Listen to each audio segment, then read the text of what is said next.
تاسو سیرت نه وګورئ چې نبی صلی الله علیه وسلم به هغوی خلکو دپاره به ډېر فکر لرو چې چا به ایمان نه راوړو. نو بیا قرآن کې ویلې شوي دي فلعلک باخع نفسک علی آثارهم ان لم یؤمنوا بهذا الحدیث اسفا. نو تاسو ته به دا پوهېدل پروزي چې هر یو نبی باندې ډېر زیات تباه و، ځکه چې هغوی ته دا معلوم و چې دوی زموږ خبره وانه ورله نو دوی باندې به د الله عذاب راشي. نو د هر نبی خپل قوم سره ډېره مینه کړې ده که هغوی کې د کافرانو مو. نو نبی صلی الله علیه وسلم به هغوی خلکو سره مینه کوله چې چاته به هغوی دعوت ورکو. هغوی ته پروا نه وه چې دې خلکو هغوی سره نفرت کو. هغوی بیا هم دوی خلکو سره مینه کوله ځکه چې د دین ته دعوت ورکول یو ډېر مینې کار دی. ځکه چې داسې نشي کېدی چې تاسو یو کس سره نفرت لرئ او بیا د هغې ته د الله دین تبلیغ کوئ. نو نبی صلی الله علیه وسلم ډېر مینه کول والو او هغوی ته دا خبرې احساس و چې هغوی دعوت د صرف قریش دپاره نه دی بلکې د ټول دنیا دپاره دی.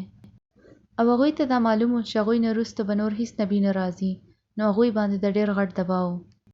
د پخواني ټولو نبیانو نه زیاته ذمهواري هغوی باندې وه. نو هغوی باندې د یو قوم ذمهواري نه وه بلکې د ټول انسانیت ذمهواري وه، د ټولو نسلونو ذمهواري وه، د راتلونکو ټولو انسانانو ذمهواري وه چې کوم ګمراه کېدی شو.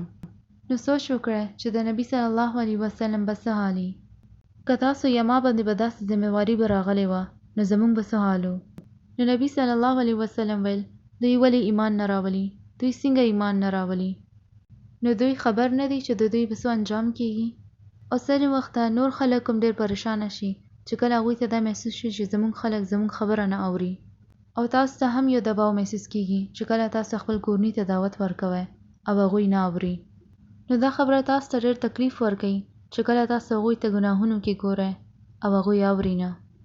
نو تاسو ته څه کول پکار دي؟ دې دپاره الله قرآن کې وایي وقل الحق من ربکم فمن شاء فلیؤمن ومن شاء فلیکفر. نو هغوی ته ووایئ چې دا حق الله نه دی، چې څوک هم غواړي نو ایمان دې راولي او څوک یې نه غواړي نو نه دې راولي. نو یعنې ستاسو هغوی باندې هیڅ کنټرول نشته، هغوی به خپل فیصله پخپله کوي.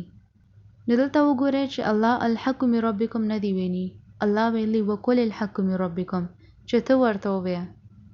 الله تاسو ته پوهیږي چې تاسو هغوی باندې هیڅ اختیار نه لرئ.